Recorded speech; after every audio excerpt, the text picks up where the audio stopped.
नमस्कार मित्रांनो, कसे आहात? मजेत ना? तुम्हा सर्वांना हे जानेवारी 25चं नूतन वर्ष सुखाचं, समृद्धीचं, आनंदाचे आणि भरभराटीचे जावो, ही सदिच्छा व्यक्त करतो. मी माझी 18वी कथा मी कथन करत आहे. कथेचं नाव आहे, मला आई व्हायचं होतं. मातृत्व येणे ही गोष्ट स्त्रीच्या आयुष्यात मोठी अभिमानाची आणि गौरवाची घटना समजली जाते. मातृत्व न येणाऱ्या स्त्रियांना समाजात मानाचं स्थान मिळत नसतं. म्हणूनच निसर्गानं घालून दिलेल्या नियमाचं पालन करावं असं वाटतं.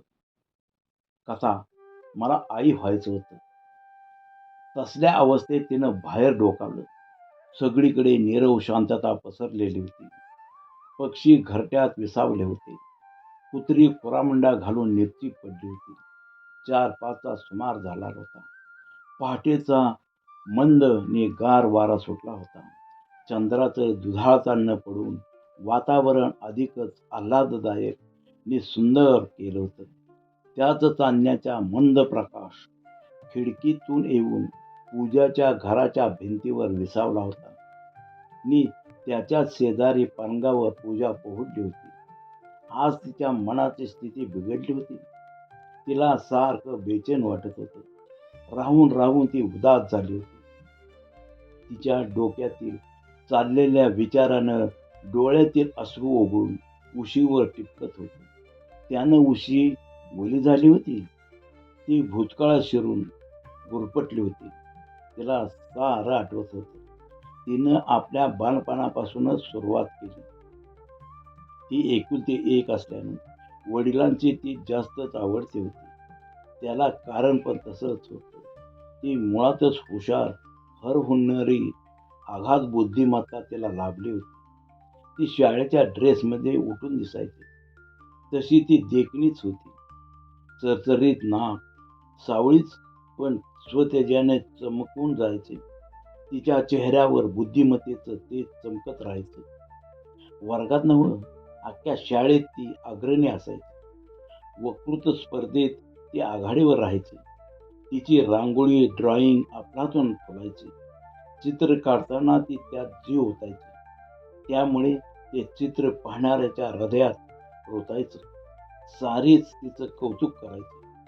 बघता बघता तिनं शाळेचं नाव जिल्ह्यात उंचावलं होतं. त्यामुळे ती साऱ्यांच्या गळ्यातील ताईत झाली होती. सारी तिला आदरानं पाहत होती. हा तिचा नावलौकिक कॉलेजमध्ये सुद्धा तसा टेकून होता. आता तिनं तारुण्यात पदार्पण केल्याचं जाणवत होतं. तारुण्याच्या खुणा तिच्या अंगावर उठून दिसू लागल्या होत्या. पण ग्रॅज्युएशन होऊ द्या पप्पा, मग लग्नाचं बघू. इथंच निसर्गाच्या नियमातनं कात्री लागली आणि शिक्षणामुळे लग्न पुढं गेलं. तिनं उच्च शिक्षणासाठी विद्यापीठात पाऊल टाकलं. आता तिला कार्याची भरारी रुंदावली होती. आता तिच्या अंगी अतिशय दीनता, नम्रता ठासून भरलेली होती. वाढत्या वयाबरोबर उसळ्या मारणाऱ्या जवानीला तिच्या अंगी असलेल्या साळसूदपणाच्या स्वभावानं लगाम घातला गेला होता.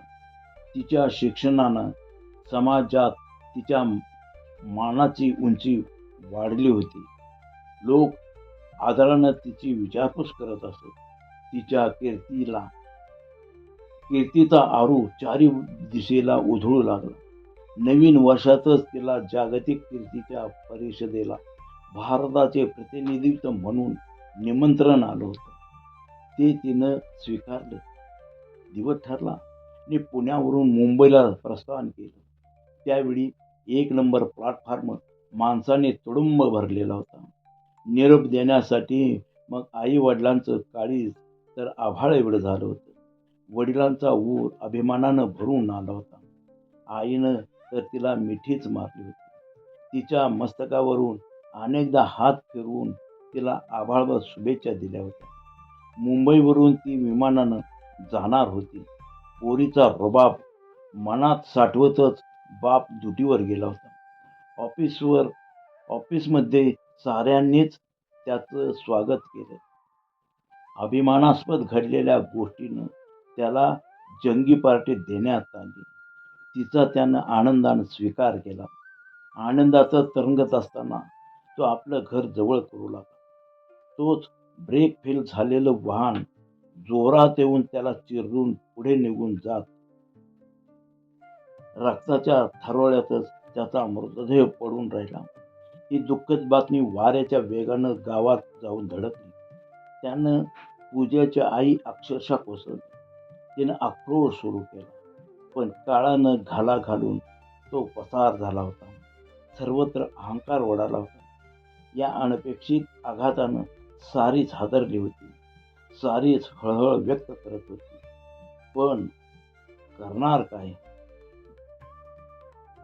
गेलेल्या मुलीला 4-5 दिवस लागतील. तोपर्यंत बॉडी ठेवणं शक्य नव्हतं. म्हणून क्रियाकर्म उरकला. उजळ मात्यानं कपाळावरलं कुंकू शोभत होतं, पण तेच नाहीसं झाल्यानं पांढऱ्या कपाळानं तिला वावरावं लागलं. आनंदाच्या असंख्य आठवणी, अनुभवाच्या असंख्य शिदोऱ्या उरात साठवून तिनं गावात पाय ठेवला. तोच वडिलांच्या दुःखाची बातमी तिच्या काळजावर थैथै नाचण्यास सुरुवात केली. त्यानं ती घायाळ झाली. बघता बघता तुटलेला काळा कडा ढासळावा तसं या दुःखाच्या बातमीनं तिचं झालं. आलेला औंढा गिळतच तिनं आईला मिठी मारली. वडिलांचं दुःख ओरात धरूनच तिनं समाजकार्य सुरू केलं. तिला उच्च पदाची मोठ्या पगाराची नोकरी लागली. घरात म्युन्सिपाल्टीच्या नळाला बदा पाणी सुटावं तसा आम्हा पैसा येऊ लागला. तसं उच्चभ्रू लोकांच्या वस्तीत आलिशान प्लॉटमध्ये आईला घेऊन ती राहू लागली. दारात 4 चाकी गाडी उभी राहू लागली. नोकर चाकरांचे रीग लागू लागले. पण वय वाढल्यानं स्थळं आपल्या तोलामोलाचं मिळत नाही. त्या ठिकाणी ॲडजस्टमेंटच आली. ती तिनं डोळ्यांनी पाहिली. तिच्या जीवाभावाच्या मैत्रिणींचं असंच घडलं. रूपानं सुंदर गुणवान असणाऱ्या तिला बँक ऑफिसर मिळाला खरा, पण त्याच्या चेहऱ्यावर तारुण्याच्या खुणा जाऊन वार्धक्याचं जाळं चेहऱ्यावर उठून दिसत होतं. तरी पण उतार वयात जोडीदार हवाच म्हणूनच केलेली ती जुळवाजुळव होती. ती पुष्पाला नको होती. म्हणूनच ती चांगल्या जोडीदाराच्या शोधाला लागली व तो मिळाला सुद्धा. तिच्या ऑफिसमधलाच, तिच्या वयापेक्षा, पगारापेक्षा आणि हुद्द्यानं कमी असणारा, पण देखण्या तरुणाच्या प्रेमात ती पडते नव्हती. विवाहबद्धच होते. तिचं वैवाहिक आयुष्य कृष्णा नदीच्या संत पाण्यासारखं हळुवारपणे सुखासमाधानानं सुरू झालं. दिवस, महिन्याने वर्ष एकामागून एक अति उत्साहान आनंदात सुरू झाली. पण एकाएकीच वाळक्या गवतात काडी पडून भडका उडावा तसं तिच्या आयुष्यात घडलं. एवढा देखणा उमदा असणारा तरुण, त्याला रात्रीतच मोठा अटॅक आला. जवळ भरपूर पैसा, गाडी, नोकर चाकर असून सुद्धा त्याचा काय पण उपयोग झाला नाही. अटॅक मोठा असल्यानं हॉस्पिटलमध्ये नेतानाच वाटेतच त्याचं निधन झालं. आता करायचं काय?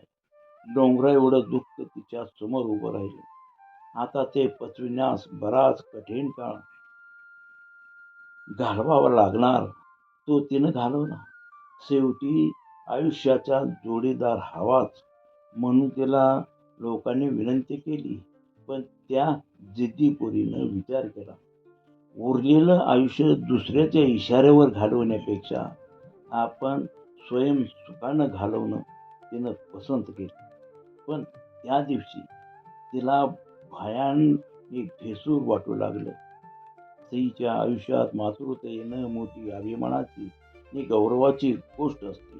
मातृत्व न येणाऱ्या स्त्रियांना समाजात मानाचं स्थान मिळत नसतं. म्हणून तिच्या मनाची ओढ आई होण्याकरता अतोर होत होती. तिचं मन आक्रंदत होतं. राहून राहून आतल्या आत टाहो पडत होते. मला आई व्हायचं होतं. मला आई व्हायचं होतं. कथा आवडली असेल तर कथेला लाईक व सबस्क्राईब करायला विसरू नका. धन्यवाद.